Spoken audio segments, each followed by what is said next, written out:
भोजपुरी फिल्मों के सुपरस्टार खेसारी लाल यादव के फैंस को गुरुवार सुबह नए गाने की सौगात मिली है। उनकी नई फिल्म सन ऑफ बिहार का नया गाना बिहान होके द यूट्यूब पर रिलीज हो गया है। दिलचस्प बात यह है कि यह गाना आते ही धमाल मचा रहा है। कैप्टन वॉच हिट्स चैनल पर रिलीज इस गाने को 3 घंटे के भीतर 105 के व्यूज मिल गए हैं। गाने का म्यूजिक और इसका वीडियो दोनों ही मजेदार है।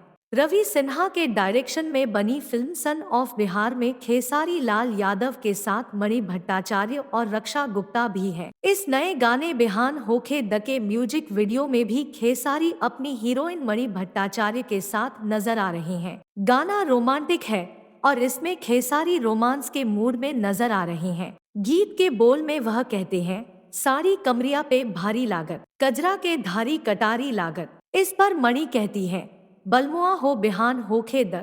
इस रोमांटिक भोजपुरी गाने के लिरिक्स लिखे हैं गीतकार कृष्ण बेदर्दी ने और म्यूजिक भी इन्होंने ही कंपोज किया है। गाने के कोरियोग्राफर पप्पू खन्ना है। फिल्म सन ऑफ बिहार में खेसारी लाल यादव एक वकील की भूमिका में नजर आ रहे हैं, जो बिहार में बदहाल शिक्षा व्यवस्था के खिलाफ कानूनी लड़ाई लड़ता है। उसकी यह लड़ाई अपने पिता की मौत का बदला भी है, जो खुद एक वकील थे और शिक्षा माफिया के कारण उनकी जान चली गई।